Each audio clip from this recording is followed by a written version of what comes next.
Good morning student. मैंने बच्चे को रिवीजन के लिए बैकलॉग क्लासेस स्टार्ट किया यहाँ पर।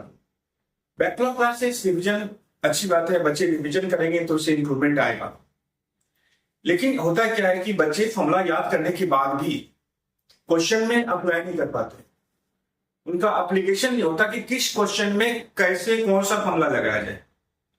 याद तो है, अल्टीमेटली क्या होता है कि कोई भी हार्ड क्वेश्चन होता है, इजी तो चलो बन भी जाता है, जो हार्ड क्वेश्चन होता है अल्टीमेटली में आपको फॉर्मूला ही लगाना पड़ेगा लास्ट में। हार्ड में क्या होता है, डायरेक्ट क्वेश्चन नहीं होता।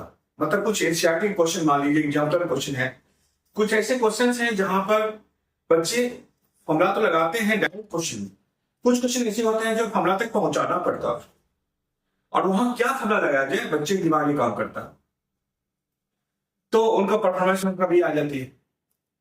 तो मैं ये सोच रहा हूं कि आप कैसे पढ़ाइए, मैं ये सोच रहा हूं बच्चे कैसे इंप्रूव किया जाए।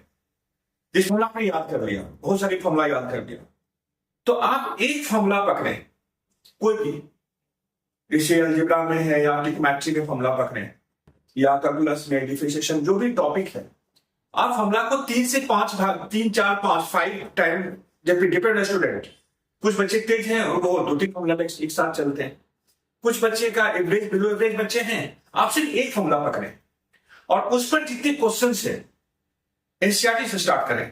मैं भी सोच रहा हूं कि अब जो क्लास में माना एक फॉर्मूला पकड़ूंगा, उसमें जितना क्वेश्चंस है एनसीईआरटी का हार्ड में यह करा दूंगा और इजी लिख के छोड़ दूंगा, आप घर में कर लीजिएगा।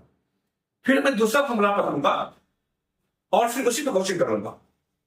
सीबीएसई में 90% क्वेश्चन होता है फॉर्मूला बेस्ड ही आता है, 10% क्वेश्चन एप्लीकेशन बेस्ड होता है। डायरेक्ट फॉर्मूला बेस्ड मैक्सिमम बच्चे पकड़ लेते हैं, लेकिन जो एप्लीकेशन होता है ना वहां बच्चे पकड़ नहीं पाते। तो मैं यहां कोशिश करूंगा कि एक फॉर्मूला पकड़ूं और उसमें एनसीईआरटी की जो क्वेश्चन से रिलेटेड है, अब मैं जो क्वेश्चन कराऊंगा साथ में जो फॉर्मूला यूज है मैं लिखूंगा यहाँ पर। 100% आपने डेवलपमेंट आ जाए, 100% यूनिक है। बहुत टीचर बोलते याद कर लो, फॉर्मूला याद कर लो, चलो बच्चे फॉर्मूला भी याद कर लिया, बच्चा और भी कर लिया। ये बच्चे कंप्लेन करते हैं सर मैं कैसे इसको अप्लाई करूं, वहां दिक्कत आती है। अगर आपको एप्लीकेशन आ गया, फॉर्मूला कैसे यूज किया जाए क्वेश्चन में, तो आपका 90% क्वेश्चन बन जाएगा। 10% एप्लीकेशन है उसमें ही बनेगा। ये सीबीएसई की बात हो रही है।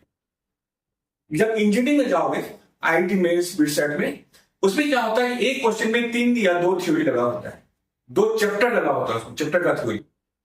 जैसे कैलकुलस है, कैलकुलस में डिफरेंशिएशन के साथ साथ आपको इनवर्स ट्रिग्नोमेट्री लगाएगा और ट्रिग्नोमेट्री भी लगाता है। अलजेब्रा में अरिथमेटिक प्रोग्रेशन लगा देगा। तो वो मैं बाद में डिस्कस करूंगा। अभी मैं सीबीएसई वीडियो बना रहा हूँ, जितना भी मेरा वीडियो है सब सीबीएसई का है। ये कुछ दिन के बाद मैं इंजीनियरिंग में प्रवेश करूंगा, इंजीनियरिंग बताऊंगा कैसे फॉर्मूला 2-3 फॉर्मूला से एक क्वेश्चन बनता है। तभी तो क्वेश्चन हार्ड हो जाता है, क्योंकि हमारे पास फॉर्मूला का लिमिटेशन है। हमारे पास जितने फॉर्मूला आप देख रहे हो ना, सब ये का लिमिटेशन है, 50 है, 100 है। सीबीएसई में 50% खत्म हो जाता है, जब जाओगे इंजीनियरिंग में तो उससे 100 हो जाता है और कॉन्सेप्ट है। तो बैकलॉग क्लासेस में देख के आपको फायदा तो करेगा, लेकिन बैकलॉग क्लासेस में जो फॉर्मूलाज है, जैसे आपने 2 फॉर्मूला नोट किया, एनसीईआरटी में जो क्वेश्चन है उसको टिक मार देंगे, उसको कर लेंगे, तो उस टॉपिक पर कमांड आपका होगा और आपका परफॉर्मेंस बढ़ जाएगा। हम लोग क्या करते हैं, सब फॉर्मूला याद कर लेते हैं, फिर क्वेश्चन बनाने की कोशिश करते हैं, फिर क्या होता है कौन सा फॉर्मूला लगाते हैं पता ही नहीं चलता कुछ, तो वहां दिक्कत आती है। ये फाइनल स्टेज है। आप फॉर्मूला पकड़िए, क्वेश्चन कीजिए, फॉर्मूला पकड़िए, क्वेश्चन कीजिए। क्वेश्चन एनसीईआरटी हो क्या आरटी से वही पकड़ सकते हैं आप। तो आपका एक लिस्ट बनेगा, इस फॉर्मूला पर इतना क्वेश्चन है, उसमें छाट लीजिए। जो हार्ड है मैं यहाँ करा ही रहा हूँ वीडियो में, जो इजी है खुद कर लीजिएगा।